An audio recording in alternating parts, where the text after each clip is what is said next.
the requirement for the paper airplane, the expectations for the week are already posted, so you'll see that. Since you won't be in class tomorrow, because tomorrow's the day we're going to fly paper airplanes, I do want to see your 2 paper airplanes fly.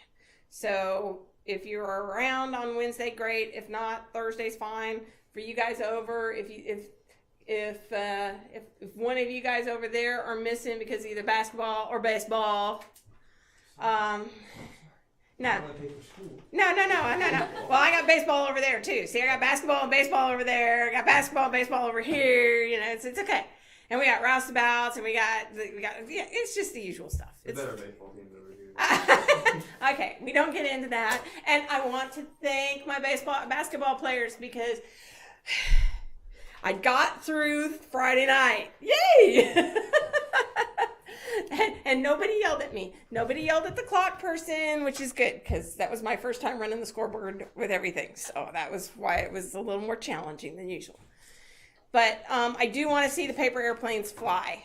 Now, your memo for the next week is about your paper airplanes, and we'll talk about more of it there, but I just wanted to work through that. For those of you over here in Tonkawa that may have a reason that you will not be here at 1:30 on Wednesday, there is an alternate time to take the exam. The alternate time to take the exam is 12:30 on Thursday. Okay? Please let me know if you will be there at 12:30 on Thursday. But I just didn't want to have to keep track of 5 different people for 5 different times. Where? Meet at my office and we'll figure it out. Okay. It's probably going to be down in the physics lab. Okay. You know, because I think there is a lab at 12:30 on Thursday. Pretty sure there's a lab at 12:30 on Thursday. So that just kind of, that way we've got that all straight. So this test will be 12:30 on Thursday. So let's talk about the test for a second. There are 15 problems on the test. They cover chapters 1 through 4. What I'm planning on doing today is kind of addressing some of the most missed homework problems in chapter 3. When I looked at homework for 4, nothing really came screaming out that people were having a horrible time with. But there was one problem in chapter 3 that even when I went back at it and went, okay, I'm not seeing where I was making my mistake to get the book's answer. So, and we're going to actually walk through that one. But I will promise you that there is not a problem like that one on this test, but it's going to cover a lot of different things so that you've got it. So there are 15 problems on the test. Test is open book, open notes. You just are not allowed to have a computer or a cell phone, okay? So you can have your notes, you can have a cheat sheet, you can have, if you've got a paper copy of the book, you can bring a paper copy of the book. If you've got an FE manual, you can bring in your FE manual. So I just don't want you to have access to something online because I don't want you to have access to Chegg because Chegg is wrong 9 times out of 10 anyway. So, and it leaves out steps. The other thing that I'm going to ask you, yes, it is multiple choice, but in order to get full credit, unless it's one of those problems where, you know, Susie goes up the road, left, right, and the answer is right, left, or up, down, or something like that.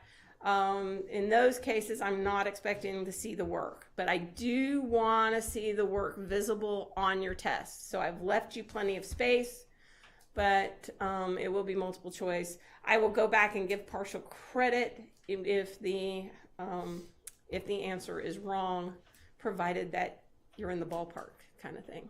But I do want to see work. And for those of you, from my facilitator over there in Enid, I just handed it, Xander should be getting it. I just handed it over to IT to get it there. So hopefully it'll get there tomorrow, but hopefully by Wednesday morning. Holler at me if not, because then I can at least email a copy, and because it's only 6 copies, then it's a lot easier. It's not like I have 40 copies of it. So any questions on the test format? There are estimation problems. Okay, there is an estimation problem. There is a unit analysis or dimensional analysis problem. So like showing your work on a dimensional analysis problem is not necessarily required. That's why I said there's that kind of stuff. And then everything else is related to kinematics and vectors. Okay? Everything else is related to kinematics and vectors. All right. So let's look at a couple of the problems that people were having a little issue with.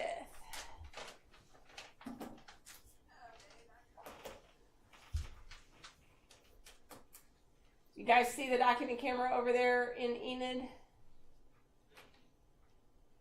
Yes, thumbs up. Yay, woohoo! Okay, cool. All right, so one of the problems, and I have a sneaking suspicion as to why it might have been missed. We have a bouncing ball, and they've done video analysis of the bouncing ball, and it projected something that looked like this. Okay? So we have a bouncing ball, and then these all had letters. This was A, B, C, D, E, F, G, and they just kind of went through. This one's going to be M. This is going to be N. So you got the idea. And the first one was asking, the first question is, this is one-dimensional, two-dimensional, or three-dimensional. Okay? Well, this is a bouncing ball. And because we've got, and it tells us it's a bouncing ball, we can probably make a pretty good estimation that that really is in 2 dimensions. So the first question was, is it in 2 dimensions or 3 dimensions? And it's in 2 dimensions. So like on my video analysis problem, the one-dimensional video analysis was if I had a car. So I've got my truck, and it's going, we'll just say it's accelerating from a stop sign, right? Or a sign here. And we've done a dimensional analysis. And I've got this, or not dimensional analysis, but we're doing a video analysis. There's my position versus time. So we've got this position is X, this position is X2, this X1, this one is X3, and this one is X4. Just like with our free falling ball, if I do a position versus time graph, this one probably looks a little more like this. So it gave me a curve, which means I have an acceleration. So I had to go ahead and do a velocity versus time graph to get my linear equation of motion. So if I'm doing a two-dimensional analysis, and let's go ahead and use basketball. It's kind of fun. Let's use basketball. So I got my basketball, and we're shooting it to the free throw here. You should be able to do some sort of video analysis to have something that looks like this. Make sure it's down. So what I'm expecting to see is the little video clip and the equations of motion.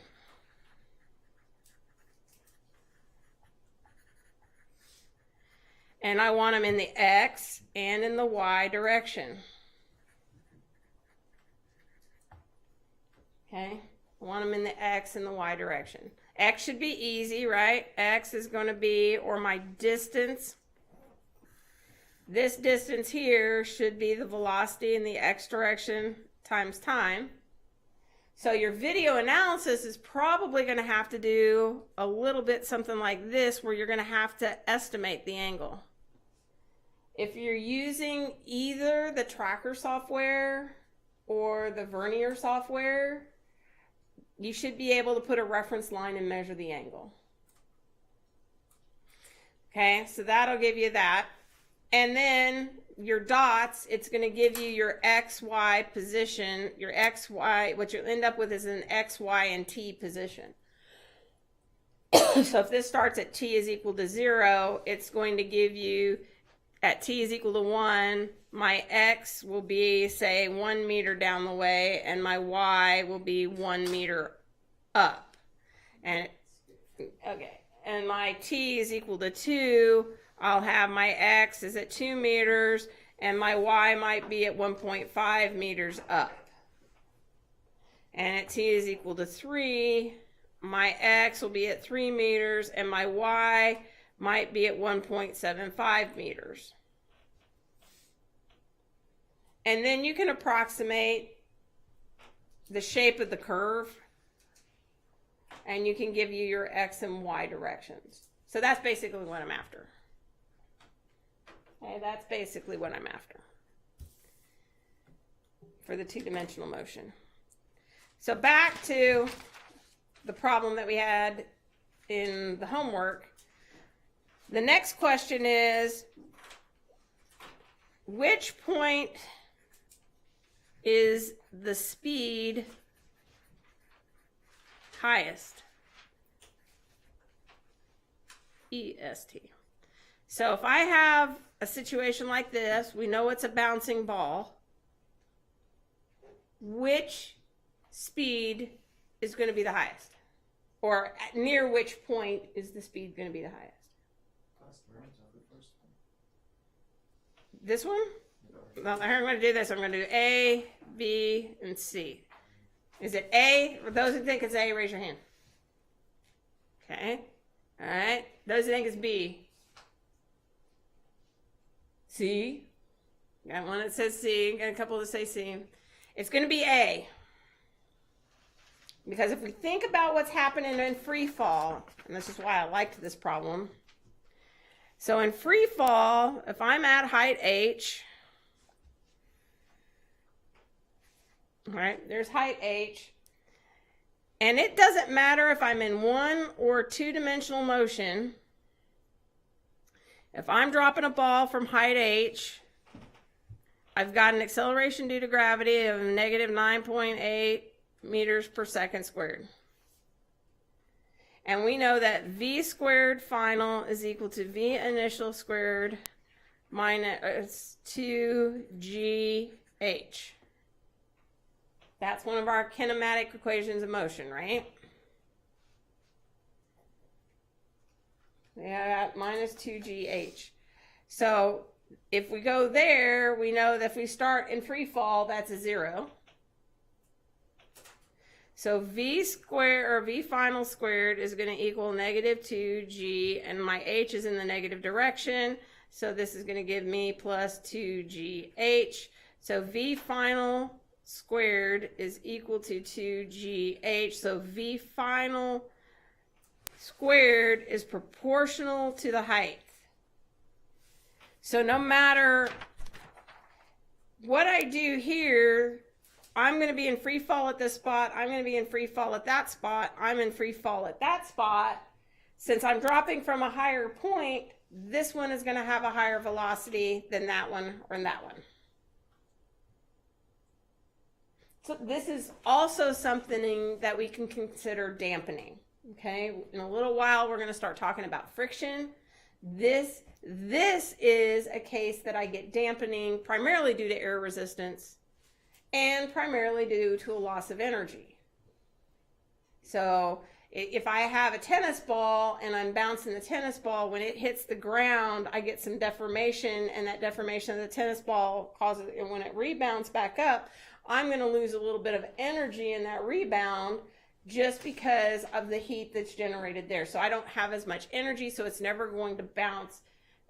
It's never going to bounce as high as it did the first time because I'm losing energy. Good old second law of thermodynamics says we can't break even, right? Never can break even. We can get close, but we can never break even. So when we get down the road, we'll see that the reason that the ball never goes all the way back up is because I'm losing a little bit of energy. So I've got that nice little bounce, so that's where that part is. So this is going to be that location just because the height that I'm falling from each time is a little lower, that's going to be the maximum velocity for this situation. The next question was, when is the ball at its lowest speeds? Okay, when is the ball at its lowest speeds? Again, if we go back to free fall or projectile motion or anything, one thing we know up here at the top, at least in the y direction, I have a change of direction. So in the y direction at the top of this thing, I've got a velocity component that's 0. Up here, I'm starting with a velocity component that's 0. Okay, starting with a velocity component that's 0. So even though I have a little bit of an x component because I'm doing this as 2 dimensions, even though I have a little bit of that, the velocity in the x direction is pretty much constant. And if I'm looking at my overall velocity vector, and I look at the magnitude of that overall velocity vector, it's going to be at its lowest at the very tippy top of whatever curve. Now, I have no way of knowing when it tells me that this was one of the ones that's most commonly missed. I have no way of telling exactly. I just know that your first attempt, you missed it. Okay? Now, and this is why when I went and looked at it on my screen, I went, well, I have a pretty good guess as to why some people might miss it. So the first one, pretty obvious, comes down. The second one, I had a definite dot at the top. And the third one, it was a little hard to tell whether or not that point was at the tippy top. So it's possible you got this point, you got A, and the other one was like at H, and this one is like M, and this one is like N. So it's very possible that your first time through, you just didn't check that extra spot. Again, I can't tell that from my side if that's why this one was flagged. But it was definitely worth talking through because odds are, how many times have we done free fall? A lot. So if we've done free fall a lot, what are the odds that you're going to see a question on the test that's related to free fall? Very high. Very high. So if there's an example I want to go back and study, it's probably the 2 examples I probably want to go look at are as follows. I'm sitting on the building, right? I'm sitting on the building and I drop the ball. So there's one. Or I'm sitting on the building and I throw the ball in 2 dimensions and it's going to land down here somewhere, right? It's going to land down there somewhere. We've seen that one before. We've seen this one a bunch of times because we've seen it in the part where it's going at an angle, and we've seen when the ball just rolls off the desk. So if I'm going to look at the 3 cases, I'm probably going to want to look at these 3 cases as examples. And each one of them has an example in the text. Each one of them has an example in the text. Another one that you may want to go in and look at, all right, and we'll talk through it. Okay, I'm going to use volleyball just because it's fun and it's different, but the premise is the same. All right, so I got my volleyball net, and I got my little person here. And they're gonna serve the volleyball. And we're gonna assume that it's a 30-degree angle. Okay? We're gonna assume it's a 30-degree angle. And the distance from here to here is gonna be, let's see, I'm gonna do this as at 4 meters. So this is not to scale. Okay? And if anybody's ever played volleyball, the net is higher than I am. So I'm a short person. So I'm going to estimate, because I didn't look at it before I came into class. I didn't look at it, but I'm going to say that the standard volleyball net's about, let's do 2 meters. No, it's higher than that, because a 6 foot, it's not uncommon to have a 6 foot person standing by the net. Yeah, 2.5 is probably a good one. I was thinking like 8 feet. Yeah, 8 feet. That's about 2.5. Yeah, so good estimate. So 2.5 meters. Okay, so I got 2.5 meters to the top of the net. Okay, 2.5 meters to the top of the net. And we're going to use a short person serving the ball. Okay, short person serving the ball. So this is going to be 1.2 meters above the ground. Okay, short person serving the, and we want to know the minimum velocity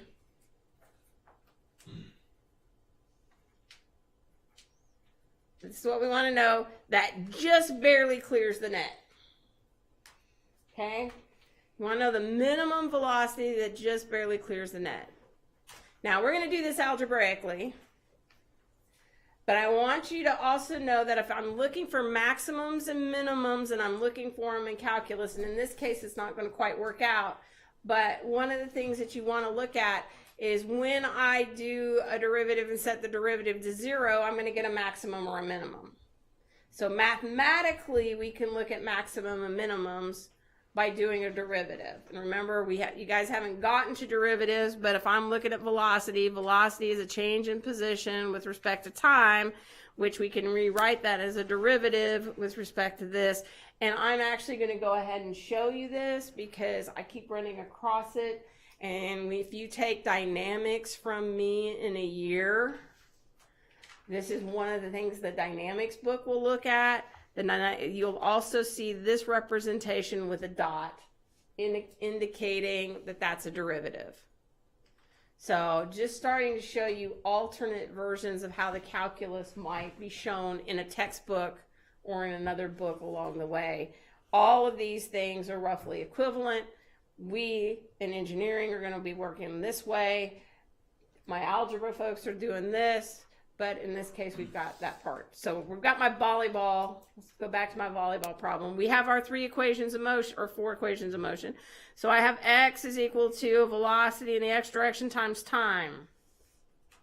I've got y is equal to my initial velocity in the y direction times time minus 1/2 gt squared. Or the more general form is plus 1/2 at squared.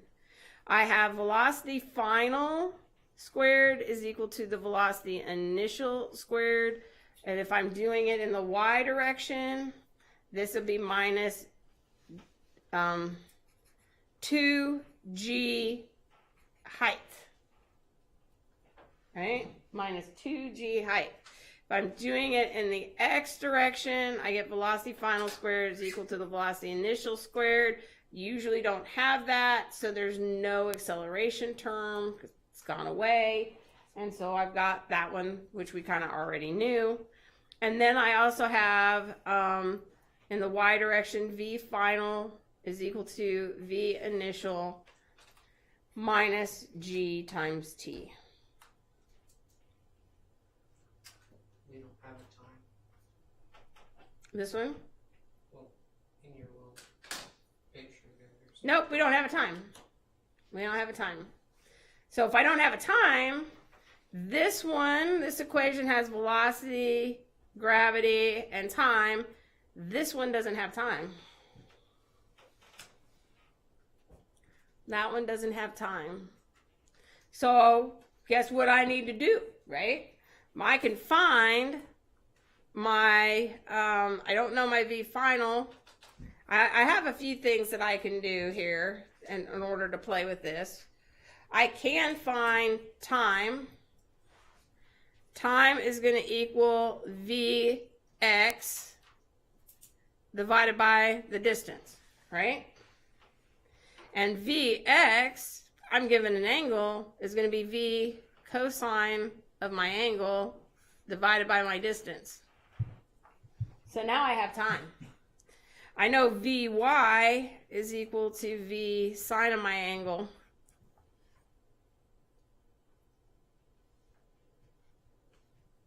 V sine of my angle. I also know, in this case, I know H, right? H, the one I've got to worry about is, oh, let's see, which way do I want to do this? Oh, we can do this one. We'll use that one instead. That one's going to be a little more straightforward. So I've got H is equal to V naught Y times time minus 1/2 GT squared. So V naught Y is V sine of my angle. Time is V cosine of my angle divided by 4 meters minus 1/2 G V cosine 4 squared. The only thing I don't know is V. The only thing I don't know is V. So in these cases, it's a little easier to go ahead and plug in numbers. So I got V squared sine of 30 degrees cosine of 30 degrees divided by 4 minus G over 2 V squared cosine squared divided by 16 because I squared them 4. And this is 2.5 meters. Now it's a plug and chug problem.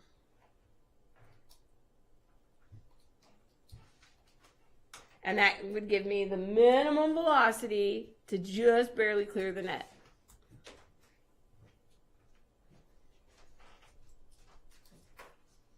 Minimum velocity just barely to clear the net. Oh yeah, there was a reason I wanted to do this one. Now I'm not sure why this one popped up as a commonly missed one, but let's look at it.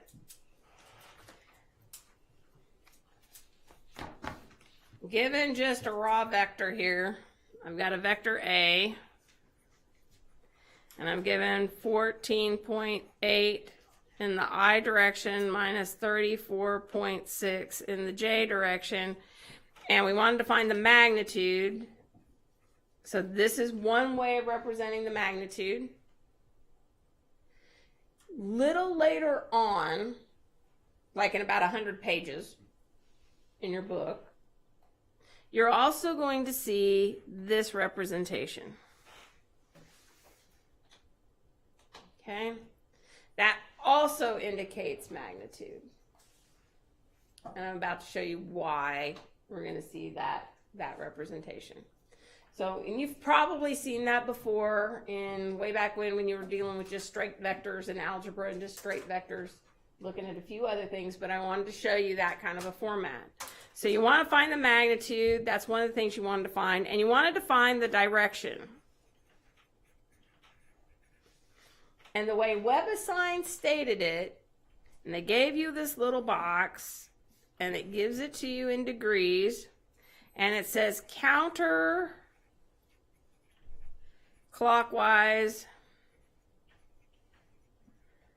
from the positive x axis. So one of the things that you always need to be looking at is this is a way for them to tell you that in this case, in this coordinate system, I'm looking for the angle going this direction. That's the angle I'm looking for.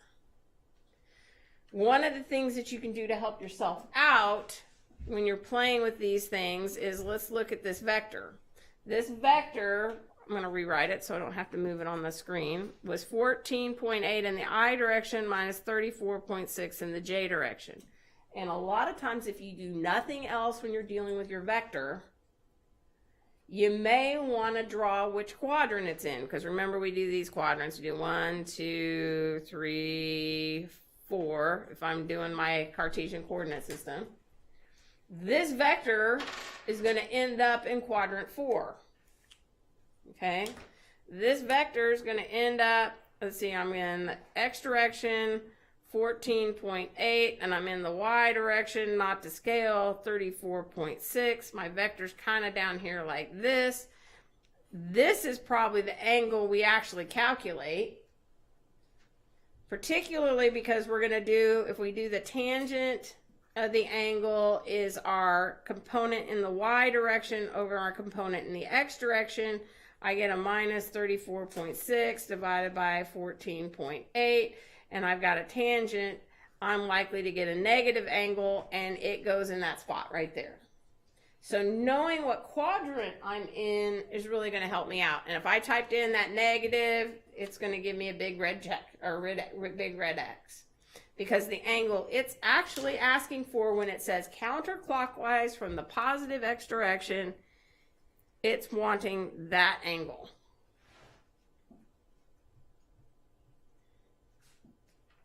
That's the angle that it's looking for. So that's one of the things that, so in that case, it's like, okay, I get this value, okay, and I'm going to take my 360 and I'm going to subtract it off, and that's the value that I put in the box. So that's one of the things that's probably the likely issue that people got into problems with this one.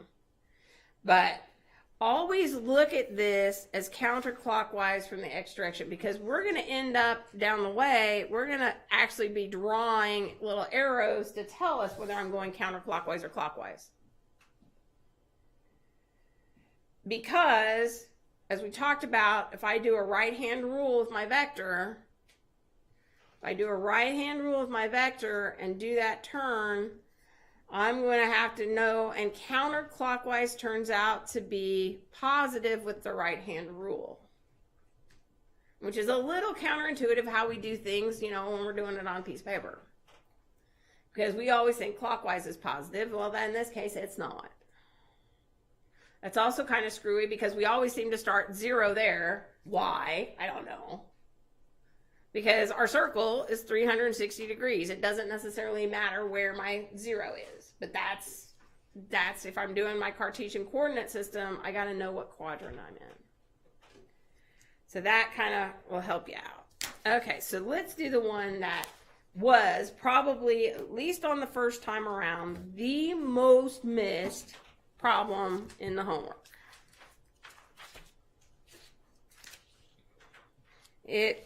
And have I taught you all how to tell where things are in WebAssign and how it correlates back to the book? Hey. So in WebAssign, so I've got one right here. You'll see, when you look at your problem, you'll see something that looks like this. So I'm going to write it in big letters. This says KATZ PSEF1, and then it gives you a 3P035.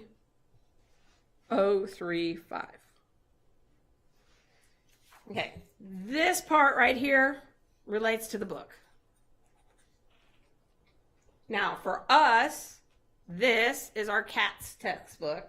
That's the blue covered one, the one that's directly linked. You may also see, because I have used and will use an OpenStax book, and it will tell you kind of where it is, which book, but this part relates strictly to the book. This part is the code to help you out. Because we all know that if I have my book, and if it's a good science or math book, what do we know is in the back of the book? Answers to selected problems, right? They don't necessarily show you the solutions, but they do show you the answer to the selected problems. And I would say, because they have a lot of good editors, that only about 1 in 50 is wrong. So if you're not getting the answer in the back of the book for the back of the book's conditions, you're probably doing something that's a little screwy. Okay? Probably doing something that's a little screwy. So that's why understanding this code is really, really going to help. So this first number right there, relates to the chapter. Most of my problems are end of chapter problems. So the P relates to like a problem, just stating that it's problem. This is telling you it's problem number 35. So if I go to the back of my chapter, I can figure out that that's problem number 35. And if I go look at problem number 35, so this one happens to be the firecracker problem. Okay, this one happens to be the firecracker problem where they wanted you to get the X and Y components of each one of the different vectors. But that tells me it's problem 35. I can go to the text and look at problem 35 and be able to say, okay, I can start looking at it, see if I can get the book solution before I have to go waste an opportunity in WebAssign. And for some of us, sometimes reading it on a piece of paper makes a heck of a lot more sense than reading it on the computer screen. I will tell you, I do not proof well on computer screen. My eyes fill in more stuff when I'm trying to do something on a computer screen than when I actually look at it. So actually looking at it on a hard copy makes a whole lot of sense. You can print out your homework as well. Okay, so you may sometimes just printing it out gives you a place to and it gives you a place to work on it with the nice handy dandy little picture.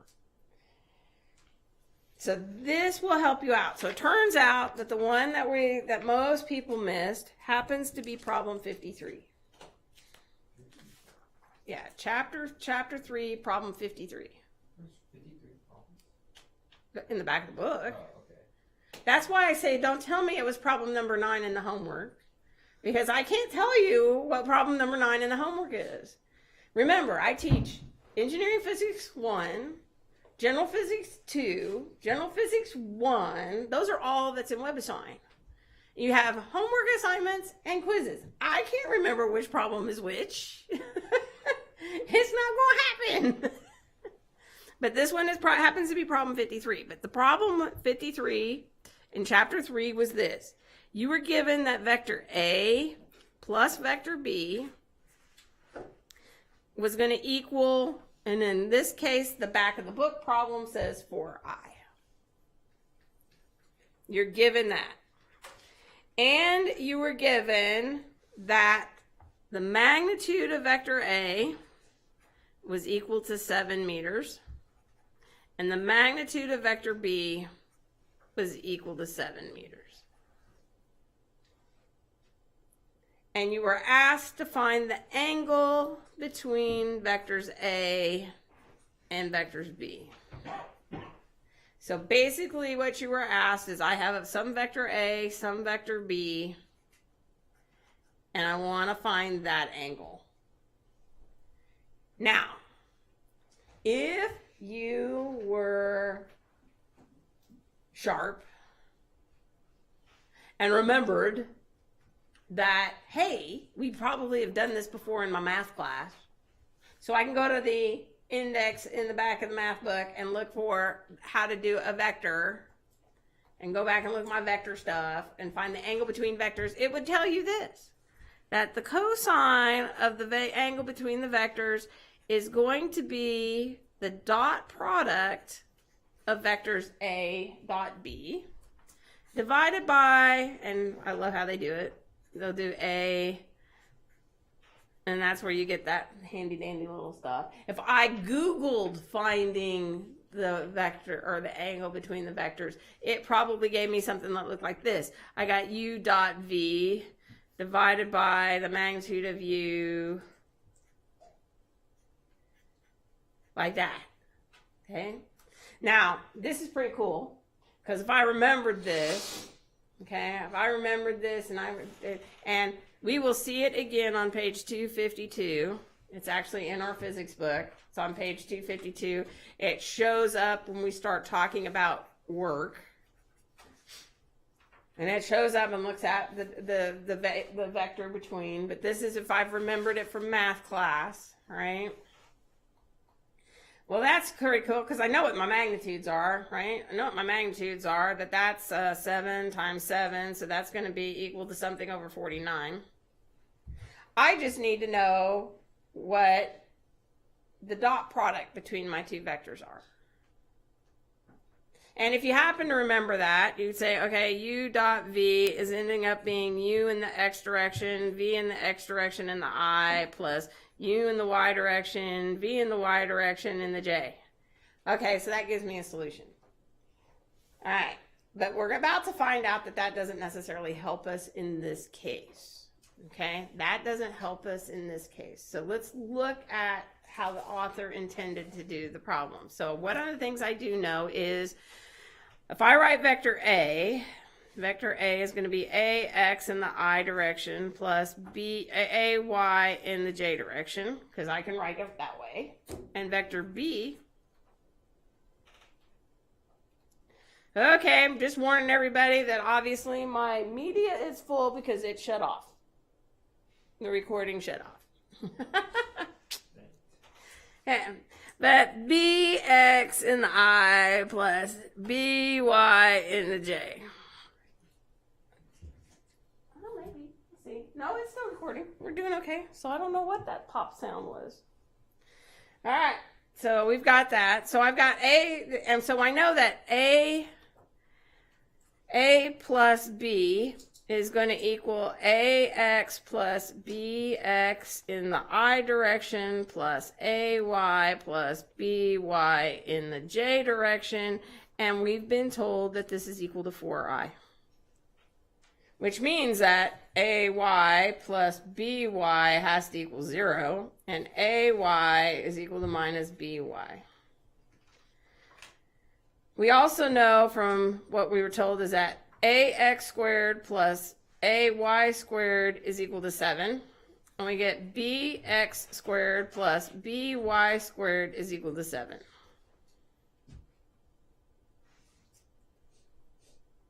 So I got that part. And we know that ax plus bx is equal to 4. So what I can do is this. I can be pretty creative and I can say, all right, ax squared is plus minus by squared has got to equal 7. Is that how I want to do that? That's got to equal 7.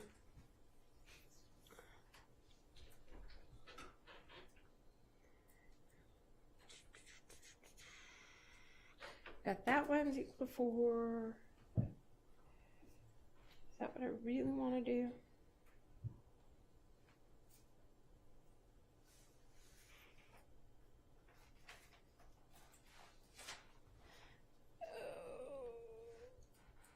Got that part. Got that one's equal.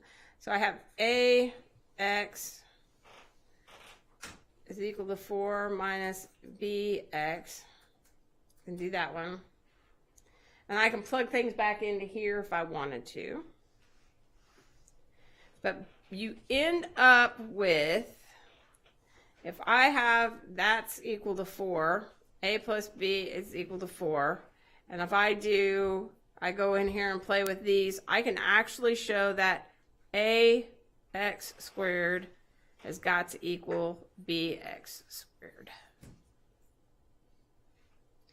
And that means that ax is equal to bx. And so what ends up happening is, in this case, you get an angle. Here's my vector. I've got one vector up here. I've got one vector down here. And we end up looking for that angle. And then my tangent ends up being ax over a. And if I have this as 4, you can even do this by inspection, and that has to be, in order to add these two up to get 4, it has to be 1/2 of 4. So I end up with 2 divided by 7, and I end up with an angle of 73.4 degrees, but that's this angle. And I have to have two of those to get this full angle, and I get 147 degrees. So this one gets a little funky, and primarily because when I do this one, if I do A dot B, I get AX BX plus AY BY, if you remember your dot products. And then AX becomes 4 minus BX times BX plus A. We're going to do this as BY minus BY. So I end up with 4BX minus BX squared minus BY squared. And we know what that is. That happens to be 7. So I end up with 4B minus 7, BX minus 7. So I can't use this form because I don't know BX. Unless I get it by inspection. If I get it by 2, then I can go ahead and use it. So it just becomes a little more complicated, and you can force your way through it. But I promise you there's not one of these on the test. But it's worth going through looking at how you can get independent equations by knowing your vectors. That part's worth looking at. So, I'd review projectile motion problem. I would review dropping a problem off the height of the building. I would make sure my real quick and dirty cheat sheet's there, because you got 15 problems and you got 50 minutes to do the test. You can have a calculator, just nothing that can connect to the internet. Other questions? Did I tackle most people's questions? Did you guys have any questions over in Enid about? All right, quizzes and homework are due. Got something due tonight. Got something to do tomorrow. Tomorrow night. I will be in my office most of the day tomorrow. You guys over in Enid can email me, or Dr. Samamanu should be on campus over there. Okie dokie.